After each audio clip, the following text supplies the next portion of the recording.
Hello, my name is Matthias and welcome to the FPL scope and my team selection video for game week 21.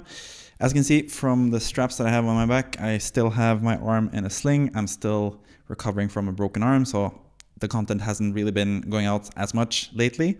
It's going to be changing pretty soon. I think from next week onwards, or next week, I'm going to try to make 5 videos throughout that week. So yeah, it's getting better and better with my arm. Nothing to worry about there. Working out every day to get it back into shape. Can move it a bit more around now. I can even have my hand up, hello, like barely. But yeah, like I'm getting better and better, so that should be fine. When it comes to my FPL team, however, I'm not getting better and better because I have gotten 2 red arrows in a row now with my game week 20 score of 57 points. But yeah, just before we go into my game week 20 score, that's the first thing I'm going to do in this video. This is obviously the team selection video for Game Week 21, but I'm going to go through my Game Week 20 score. Also going to go through the free hit team that I suggested for Game Week 20. Also going to suggest the free hit team for Game Week 21. And then we're going to look at my team for Game Week 21 as well. So when it comes to my Game Week 20 score, I got 57 points, like I just mentioned. And as you can see from my bench, I had a lot of issues, a lot of red flags going into this game week. Including the 2 players that I sold, which are Jared Bowen and Urian Timber, who were, well, Bowen was injured and Timber was suspended. Now Timber is injured as well, so selling him was the good thing to do regardless. But sadly, I didn't really get much points back from that because I bought in Ismail Assar for Bowen. That was basically more a long-term thing. I didn't really expect him to do much against Chelsea. So yeah, 2 points. Not really too bad, I guess. It is obviously one of the worst scores you can get. It is a blank, but that's sort of expected. But the Timber to Trent move was what I thought was going to give me a lot of points. But sadly for me, Trent decided to play his worst game of the season, and now there's like even talks that he might be dropped and stuff. I don't think that's going to be the case. Now that he played in the FA Cup for 60 minutes, scored a really nice goal and got subbed off early. I think that's a good sign that he's going to start the next game, especially coupled with the suggestion from, or the comments from Arne Slot that he said that Bradley couldn't start 2 games in basically like 3 days or something since he just came back from injury. So Trent had to start that game. But seeing as he was subbed off after 60 minutes, played well, scored a goal, Liverpool had looked a lot better with him in the side in terms of attacking threat. I think he's still a pretty certain player to have going into the future. So I don't really mind having Trent for future game weeks, but for this game week, didn't really help me out because he got 0 points, the same as Timber, so I might as well have not done the transfer, I guess. But I couldn't have known that before the game week. So yeah, didn't mind the transfers. I thought my team wasn't really looking the best this game week, so I did sort of expect a red arrow, and it wasn't too bad either. 57 points is not ideal, but it could have been a lot worse because I got some help from the likes of Bruno Fernandes and Joao Pedro, which was really nice to see, basically. So yeah, when it comes to my defense, Trent, 0 points. He got the least amount of points, but the rest of the defense as well. Gabriel conceded against Brighton, 2 points for him. Munoz conceded against Chelsea, 2 points for him. Castagna got 1 point as well in his game, and Sanchez, as always, concedes late for Chelsea to lose his points, as he always does for my team. I'm so mad at Sanchez in general for this season. I would have had like 40 more points this season if I had just selected Sells rather than Sanchez in Game Week 6, which I was really close to doing. I was going to have Sells, and then I had Sanchez in the team just because I wanted to get the price rise, and then I decided to keep him, and that was one of the biggest mistakes I've done so far this season. Another big mistake I've done this season was not trusting Salah with the captaincy for the past like 5, 6, 7 game weeks, or like a couple of those game weeks I have had him as captain, including this one, but like from game week 14 or whatever until 18, I switched between him and Palmer, and Salah got the most points in most of those games.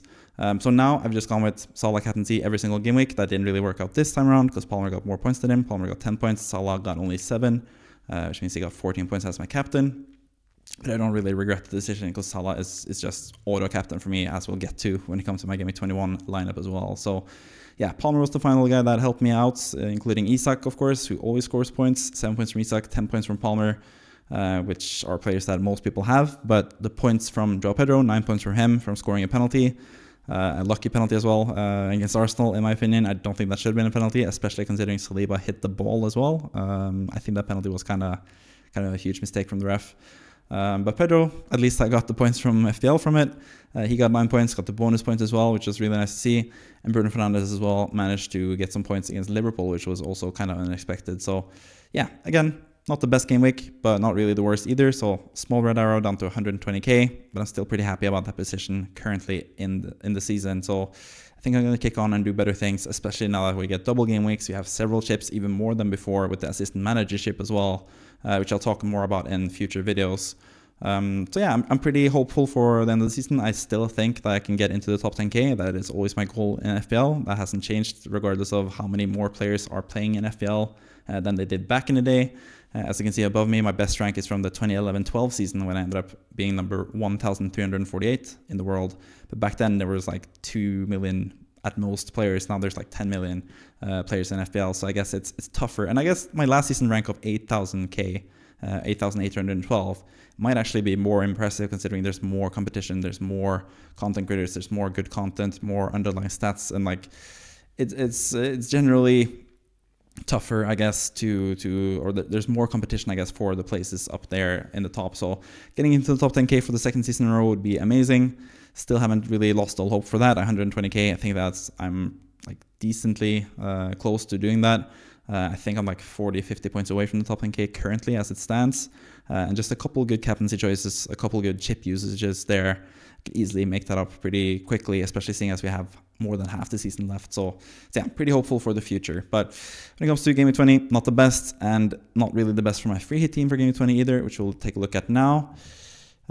So yeah, I had some good choices, some not so good choices. So I'll go through the team one by one. Starting with the goalkeeper, I had Areola coming in for Kepa Arrizabalaga. I didn't know Kepa was out for this game. So yeah, I did back Bournemouth to keep a clean sheet against Everton, which they did. As you can see, Kirkus got 12 points for me, or not for me, but for my free hit draft, at least, my projected free hit squad.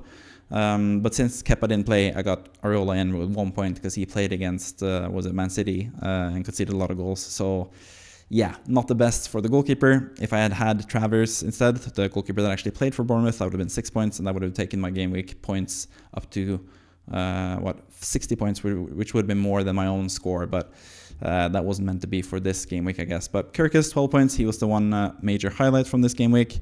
I think Kirkus has been amazing lately in general. Bournemouth's defense has been really, really good this season with the addition of Dean Howson, who's been amazing next to Sabarni, even with Senesi out injured. So yeah, Bournemouth defense is pretty good, even though they have pretty tough fixtures now. But for this past game week against Everton, that's always a nice game to target, or at least it was back when Sean Dyche was the manager, because Everton were so defensively minded, and that worked out in game week 20, and also didn't really work out for Sean Dyche because he got fired after that game.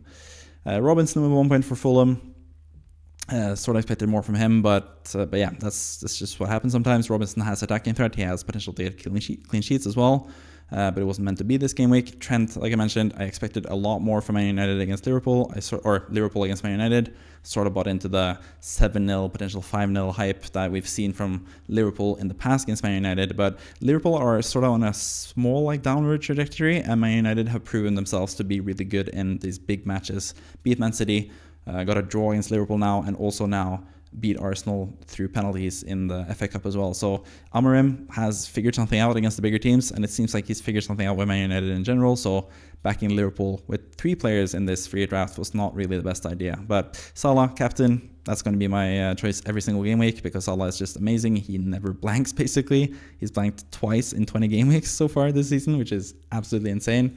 He already was the greatest Fantasy Premier League player of all time, and then now he's probably going to end up with the best FPL season of all time as well, topping his own previous record. So yeah, Salah is just absolutely amazing, even though he didn't get the highest score this game week.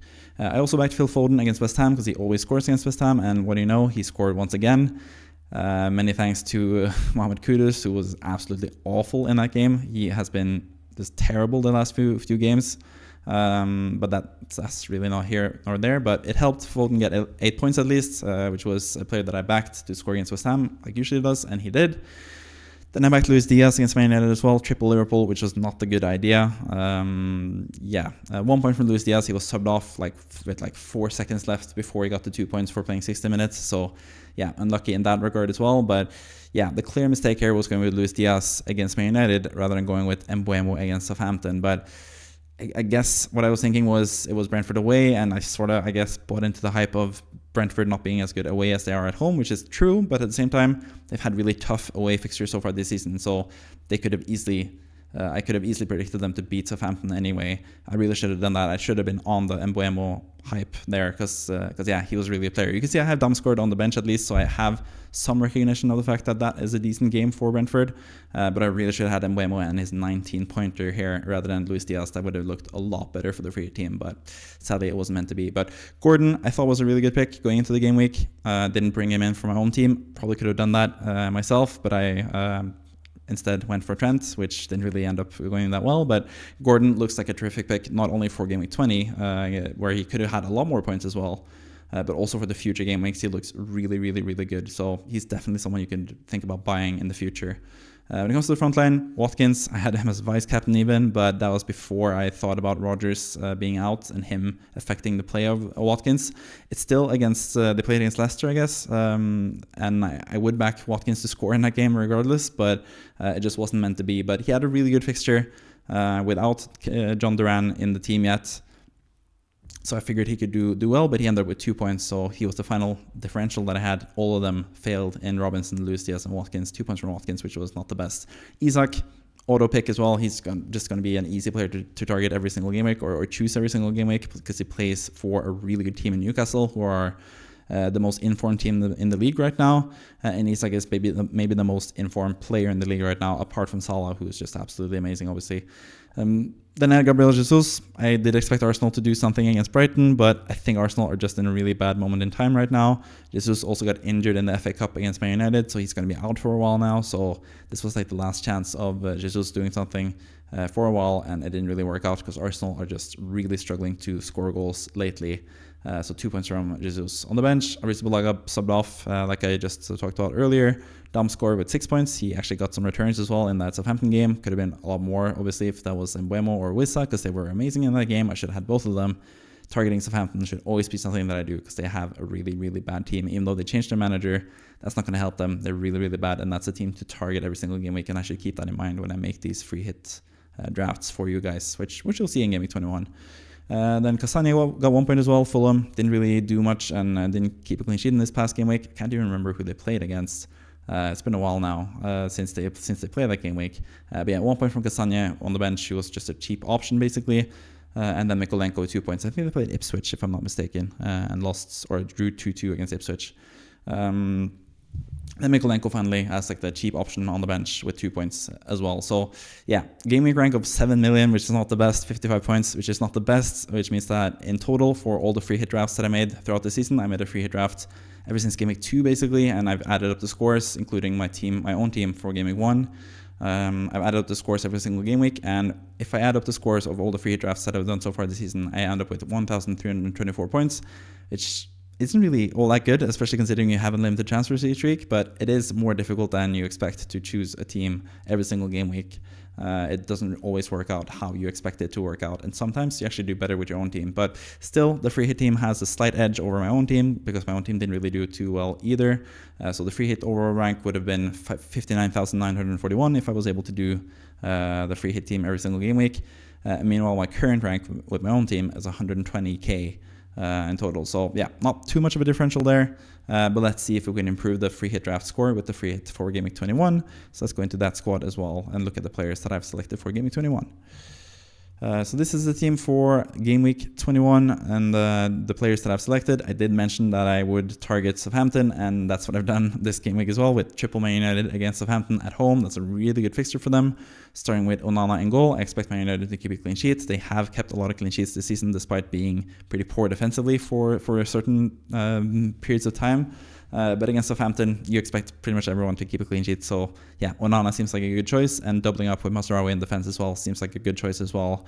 You could go with someone like more, I don't know. I think Mazraoui is going to be pretty nailed, and I think it's going to be pretty offensively minded as well. It seems like they have just nailed down that Martinez, De Ligt, Maguire defensive line, and then Mazraoui is able to play higher up the pitch because he is one of Man United's better players. So still think he's a good pick, like 4.4. It's just not that expensive either. So he's a really nice 1 week punt for if you're free hitting for some reason, or if you're just looking for someone short term. If you have those options, so those are always really good against Southampton as well. Munoz against Leicester. I think Crystal Palace has a good chance to do well this game week. Munoz has been unlucky not to get more points lately because he plays so far up the pitch that he just has to get some goal returns at some point, and Crystal Palace has to get some clean sheets at some point as well because they have really good fixtures. So yeah, I think Munoz against Leicester, targeting Leicester and Southampton seems like a good idea. Also targeting having Newcastle players because they're in terrific form, playing against Wolves at home as well, which is a really nice game. Even though Wolves have looked a lot better under Rito Pereira, I still think that's the team to target, especially at home, especially with someone like Newcastle. And Lewis Hall has been absolutely amazing lately in terms of attacking threat, in terms of clean sheet capabilities. He's been amazing, so I think he's like an easy choice for this week's free hit draft in defense as well. When it comes to midfield, again, my captain is Salah. That's just not going to be that much, not going to be much questions about that. I'm going to talk more about that in my team section for my own team as well. But obviously here I've picked the ideal players for this game. Again, I still think Salah is the best captaincy choice right ahead of Isak because Salah is Salah, and we know he's going to score at least some points, and I wouldn't be too surprised if Liverpool score 3 goals either against Nottingham Forest. Even though it is away to Nottingham Forest, that is a tough game on paper. I think Salah just has what it takes to be absolutely amazing once again. Bruno Fernandes is another decent captaincy shout. He scored against Arsenal in the cup and looks pretty good. Looks like a pretty offensively minded player. He's on penalties obviously, which could really help against Southampton, like we saw with Mbeumo last game week. So I think Bruno Fernandes is a really, really strong choice, and he's also a really good choice for like the long term future. If you have him already, definitely keep him. If you don't have him, you could potentially target him as well as a good player to bring in, but there are other really good options, including for this game week, as you'll see with the rest of the players in my team. Mbeumo might be a bit controversial, I guess, playing against Man City. People will think, oh, Man City, that's a tough game. That's what people thought when Rodgers played Man City like a couple game weeks ago, and Rodgers ended up getting 14 points. I could see something similar with Mbeumo, especially being on penalties. I think this is going to be a high-scoring game, and I think Mbeumo at home to Man City could be a really nice differential option. I'm kind of annoyed that I didn't jump on him for GW20 with my own team as well. I really wish I had him in my squad because yeah, I think Mbeumo is fantastic. Takes penalties. He's on some set pieces and stuff as well. He's a talisman for Brentford, and even though he had that bad spell where he didn't really shoot in many games and had really bad positioning, we've seen that in seasons past that he's done that and then come back stronger and been a lethal FPL option again. And that's what's happening right now. So I think he's going to be a really good player against Man City as well. Gordon, easy choice every game week now. It seems like he is really involved in everything that Newcastle do offensively. He's a really nice 1-2 punch with Isak there if you want to go double Newcastle. So I think he's really good for this game week as well against the Wolves defense that has been pretty bad. They have made a defensive signing now, at least Wolves, so maybe they will be a lot better or somewhat better defensively, but still you expect Newcastle to score a couple goals against Wolverhampton in that game, and Gordon could be amongst those goals easily. Ismail Assar has been unlucky the last few game weeks not to get more points. But I think against Leicester, I think that's one of the best fixtures for an attacking player. So I think Ismail Assar is going to be really, really handy in this game, especially seeing as it is away and he's more like a counter-attacking type of player. So I think that will suit him more so than the likes of Eze, for example. So I think Ismail Assar is a really good choice in midfield as well this game week. Up front, I've actually had enough money in the bank, barely, to bring in Haaland because I've made the bench really, really cheap. But that gives me the opportunity to bring in Haaland, who's been scoring goals lately. Man City have been scoring a lot of goals lately. I don't really disrespect my Man City offensively. I think they're a really good offensive team, but defensively, I think they're pretty bad. So I think it's going to be a high-scoring game, like I said, between Brentford and Man City. So I could easily see Haaland score a couple goals. We've seen that in the past with Haaland against Brentford as well. So I think he's a really nice option for this game week if you have him. I still have him as a captaincy shout. I still think Isak against Wolves and Salah against Nottingham Forest are better shouts, but I think Haaland will do really well. So I fit him into the free draft for Game Week 21. So let's see if it works out, basically. And then Isak, just an easy choice, the most informed player in the game apart from Salah, playing against Wolverhampton at home, which is a really nice fixture for an attacking player, basically. And then the bench to fit in Salah, Isak, Bruno Fernandes, Mbeumo, Gordon. It's a pretty expensive team, so I've just made a really cheap bench with players that are most likely going to play in case I need them. But I think the starting 11 here is going to play anyway, so I don't really think it matters. But Fabianski in goal, he's going to play against Fulham for sure. I think even with Graham Potter coming in now, I think Fabianski is going to be nailed because he's just been a lot better than Areola this season. So I don't think there's any threat about Fabianski's position as the goalkeeper for West Ham. Jacob Greaves, Ipswich had also signed a defender. Can't remember exactly who it was. I think they signed Godfrey on loan. the Everton centre back, so he could be a threat for Greaves' place in the team, but I still expect him to start. If he doesn't start, maybe Pedro Lima will start his second game in a row for Wolves. He started the last game, he's 3.9, so he's a cheap option for them if they play with him. But yeah, basically I've just selected the cheapest possible players, so I selected the cheapest possible forward as well as a backup, and that's Stewart, who's not going to play, he's out. He's red flagged, he's not going to play, but he's the cheapest possible player, so I was able to bring in Haaland and all the other expensive players in this squad basically. But you could also build a pretty good squad without Haaland this game week, but obviously just to mention that as well, I probably should have said that in the start of this, I don't think free hitting is good to do in these types of single game weeks. I think it is way better to save it for either game week 29, which could be a good free hit week where there's a blank game week, or game week 34, which is a blank game week, just to make it easier to navigate the game weeks before and after those game weeks as well. So yeah, I don't advise you using the free hit, but if you are using the free hit for some reason, this is the team to go for, in my opinion at least. So yeah, that's there you have it basically. But yeah, let's move on to the final thing, which is my current plans with my own team. So yeah, this is my current team, as you can see, for game week 21, and I think it's a pretty strong team. So yeah, I'm gonna go through it, starting with the goalkeeper once again. Sanchez against Bournemouth at home. Not really expecting much, even though Bournemouth are lacking a striker option right now, because both Evan Nilsson and Enes Unal got long-term injuries all of a sudden, one after another, so they don't really have a striker. But I still think they will score against Chelsea. So yeah, I'm not really expecting much from Sanchez, because I don't really expect much from him in general. He's probably going to concede in the 80th minute, as he usually does, taking him from 9 points to 2 points or 3 points or whatever. That's usually what Sanchez does, so that's what I expect from this game as well. Trent against Nottingham Forest, I think he has a decent chance of keeping a clean sheet. Nottingham Forest are really good defensively. Offensively, not as much, but Chris Wood could score, of course, and delete the clean sheet for Trent. But I think Trent is going to start. I think he's going to play 60 plus minutes.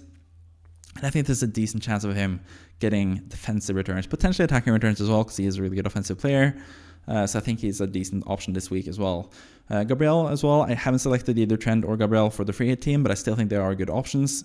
Gabriel plays against Spurs, which isn't the best team to play against as a defender, I guess. But at the same time, Spurs did manage to score against Tamworth, with a pretty strong team in the Cup, which is a League 2 side, if I'm not mistaken. So yeah, I could definitely see the best defense in the league in Arsenal keeping clean sheet against Spurs as well. But it is like a London rival fixture, so it could be a tough game for Gabriel. But I think he has decent chances of clean sheets, or a clean sheet, or potentially a goal as well, because we know what Gabriel can do. He showed that against Man United as well, scoring with a volley out of all things. So yeah, Gabriel is still a good option this week. I'm pretty happy with him starting. And Munoz, obviously, which was in my free hit team. No reason to talk more about him, because we already know how good he can be against Leicester. Salah, I mentioned him a couple of times, but let's just go through the captaincy thing here. There's a lot of good captaincy choices this week. You have Fernandes against Southampton, you have Isak against Wolves, you have Palmer against Bournemouth. You could go with the differential as well. There's some really good matches this game week, but yeah, I think just like from what I've learned in the past this season, from the game weeks where I tried to game the system and tried to switch between Palmer and Salah and all that stuff, I'm just going to captain Salah until he proves to me, or until he shows some sign of regression, some sign of not being that guy that scores in every single game week. So yeah, I'm just going to back him as long as he keeps up his form. And I think over the long haul, I'm going to earn enough points, or I'm going to earn the most points from that. I think like I've basically had Salah ever since he returned to the Premier League and started playing for Liverpool. I've had Salah in my team for probably 80 or 90% of the time since he came back. And I think if I had captained him every single game week, I probably would have had more captaincy points than I have from switching around the captaincy all the time. So I think I've just reached a conclusion that I'm just going to captain Salah until he proves that he's no longer the greatest FPL player in the business, the greatest FPL player of all time. So yeah, I'm just going to stick with him as captain. I guess it's boring, but at the same time, I think it's going to be the best way forward as well. And he plays for the best team in the league currently. He's on penalties. We know how good Salah is. So yeah, I'm just gonna stick with him as captain. But I do think Isak is a really good option playing as Wolves. There are some injury potential issues with Isak, even though Eddie Howe said that he's going to be fine most likely. That's why he's not yellow flagged currently. We know that Eddie Howe can sometimes lie, so it might be the case that Isak doesn't even play, or worse, if he comes on and plays the last few minutes, or if he plays and then gets injured. I don't think that's a huge risk, but at the same time, I think Salah is just a better captaincy option over the long haul at least. But I wouldn't really begrudge it if you go with Isak, if you feel like going against Salah in some game weeks, if you don't like going with just the same captain every single game week. I think Isak is certainly a viable captaincy choice as well. Same goes for Palmer. I didn't have him in the free hit team, but against Bournemouth at home without a striker, that could be a really good game week for Palmer. We've seen these game weeks in the past, or these matches in the past against the likes of Wolves and Brighton, teams that like to attack. We've seen Palmer do really, really well earlier in the season, so he could have a really explosive game against Bournemouth. So I don't think he's a bad option by any means. He's also like a decent captaincy option if you really like him and like to watch him play. If you like watching him play, that's how you say it. Then I think he is a decent option as well for captaincy. I think it's a really good option to have in general, at least. But yeah, most people know this because he's in pretty much every single squad. But yeah, I think he's a really good choice. Bruno Fernandes, I mentioned him in the free hit team. Really good choice on penalties, playing in Southampton, the worst team in the league. Really good option. Ismail Sarr, he was also in my free hit team. Really good option, as I mentioned earlier. Rodgers against Everton, which is interesting. At first I thought about benching him and playing Cunha against Newcastle because he's like a pretty nice differential, but now that Everton got a new manager, a more attacking manager slightly, in David Moyes rather than Sean Dyche, I think there's opportunities there for this to be like a high scoring game, especially if Moyes wants to show that he's different from Dyche and play some attacking football. This could be a pretty high scoring game, or at least open up things for Aston Villa to score goals, because Everton don't really score that many goals. So I think Rodgers could be a decent shout this week, and I think he's a stronger candidate than Cunha, who plays against a really resilient Newcastle team. So I'm going to back Rodgers in my starting lineup. I don't think he's a bad option this week. I think he could prove some doubters wrong, as he usually does when people bench him. So I'm going to start him this week. Isak already talked about, really good vice captaincy option there. And then Joao Pedro, who's a slight doubt. He had a scan on potential injury this past game, so not sure if he's going to start or not, but if he doesn't start, I have Cunha coming off the bench, which I think is a decent option. Cunha still most likely the penalty taker for Wolves, who are a really good attacking team, especially with Vitor Pereira coming in now. So I think he's a decent option. I don't really like benching him too much, but I have him as an option in case Joao Pedro doesn't play, or if anyone else doesn't play. So pretty happy with that as my first player off the bench. Castagna against West Ham. I think West Ham with Graham Potter will also try to attack and score, but at the same time, West Ham, kind of like with Bournemouth, don't have a proper striker now, apart from Danny Ings, who's way past it as a football player. So Castagna could be, or any full-on defender for that matter, could be a good option to start this week, but I think I have pretty strong options in Trent, Gabriel, and Munoz, and I rather prefer to start attacking players rather than defensive players as well. So yeah, Castagna sits on the bench, and then Mykolenko against Aston Villa. I think, like I said, this could be a more open game for Everton. I think Villa will have some chances to score, so don't really expect much from him. So he's my third bench player, but he's going to be really handy now to have, because it was just announced that Game Week 24 is going to be a double game week for Liverpool and Everton. So having Mykolenko in my squad is really, really nice for me. Really happy to have him for the future. I might invest in more Everton players because they do play Leicester in that double game week as well. So it's a pretty decent game week, even though they play Liverpool in the second game. But at least both matches are at home. And it's also the final match at Goodison Park against Liverpool with David Moyes back in the saddle there. So that's an interesting game. So I'm happy to have Mykolenko at least. We'll see if I bring in more Everton players down the road. Probably going to bring in a third Liverpool player as well before that double game week. But that's something to keep in mind for the future as well. So yeah, I just want to end it on that. In terms of when it comes to my transfers, I'm going to stand pat and save up transfers now. I think that's the best course of action for most people. I think there's actually quite a few like decently good options now, both in midfield and attack.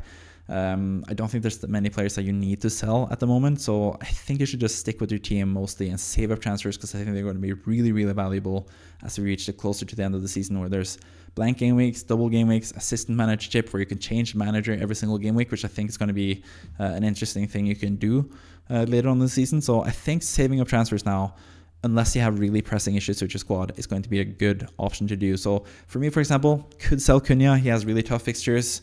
Not really expecting too much from him the next few game weeks, but at the same time, over the long haul, going into game week 30, which is most likely going to be where I use my wildcard chip, like the few game weeks right before that, he has actually really good fixtures. So I don't think Cunha is like a pressing player to sell. Other than that, I don't really think any other players are really bad options in terms of my team, at least. And I think even if you have the likes of Nicholas Jackson and Enzo Fernandez, these players that haven't really been performing lately, especially if you look at Chelsea and their fixtures, they always have really good fixtures. And I think Nicholas Jackson is just better than he was what he's shown the last few game weeks. I don't think he's like a pressing player to sell either. I would probably just keep him. as well. Enzo might play more further forward now with Romeo Lavia coming back into the team. So I think he's also like a decent option. I don't think there's that many players you need to sell, assuming that they are still playing and healthy and fit and all that stuff. If you have the likes of Bowen and those players that are injured, obviously you should sell them. But I think you should just stick with your team and hope that they do well, because I think there's a lot of good options currently. Going forward, I think you can save a lot of points or if you save up transfers, you can get a lot of points eventually this season, because it's going to be really handy eventually this season. So yeah, that would be my general advice to most people, especially for my team. I don't think there's any like huge weak links here. Obviously, I would have liked to have Mbuemo. I would have liked to have Gordon. Would have liked to have Lewis Hall, for example. There's some players that I really want to have in the team, but I don't think there's like a pressing issue there. And I think saving our transfers is going to be really vital this season. So that's just my general advice in general. But yeah, I'm also going to give you more advice on the video that comes out tomorrow. I'm going to do the FPL Score podcast finally for the first time in a long while, in many game weeks, with Kevin later on today. I'm actually recording this on the same day. Where I'm going to talk more about like general outlook. You're going to look at the team for Kevin and Kimo, the other founding member of the FPL Scope podcast. We're also going to look at the manager of the week. So we're going to have a lot of different viewpoints there, and I'm going to give my insights in terms of a lot of different teams. Also going to present the wildcard team that I do every single game week in that video. So there's going to be a lot of stuff to watch in that video. And next week, like I said, I'm going to try to do 5 videos Monday through Friday. Every single day, I'm going to try to deliver a video for you guys. Starting with on the Monday, I'm going to do the weekend walkthrough, or the FPL-itis, as I call it now, where I look back at the weekend's matches.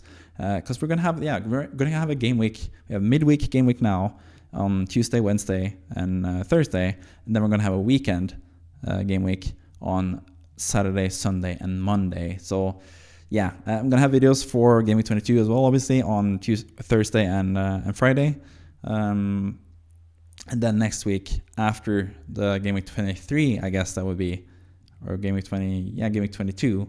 After Game Week 22, next week, I'm going to have 5 videos for you. Like I said, FPL-itis on the Monday, looking back at the fixtures from Game Week 22 during the weekend. Then on the Tuesday, I'm going to do like a manager of the week / chip strategy sort of outlook thing, where I look back at some managers of the week that I haven't been able to cover while I've been nursing my injured arm. So I'm going to go through a couple teams that have been managers of the week the past few game weeks in the FPL Scope Mini League, which you can join with the league code, as you can see above me there, hpxeri. So I'm going to do that on the Tuesday, more like general outlook for the rest of the season for a lot of different teams, and just like the chip strategy that I'm looking to do potentially.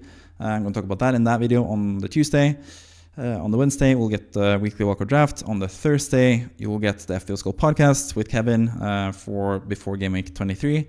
And then on the Friday, you'll get the team selection leading into Game Week 23 as well. So plenty of videos to come out in the next few days, the next few weeks. I'm going to be back into making regular style content again, now that I've sort of recovered more with my arm and stuff. So with all that said, with all that in mind, thank you for watching as always. Really happy to have your support as always. If you could like the video, subscribe if you haven't already, that would be fantastic. Comment down below if there's any comments that you have, whether you want to praise me or criticize me or have constructive criticism or whatever. If you want advice for your team, anything I'd like to answer, basically, or I would answer most comments or all comments. I try to do that every single video. So yeah, drop some comments down below. I'm going to get back to you on that, and I'm going to get back to you when it comes to FPL content, because there's a lot of stuff to go through, and I have a lot of time on my hands now as well, seeing as I am still out and I can't really do my regular job. So yeah, I'm going to have some time to do FPL content as well going forward, so you can look forward to that in a pretty interesting part of the season now. So with all that out of the way, thank you for watching as always. See you next time. Bye bye.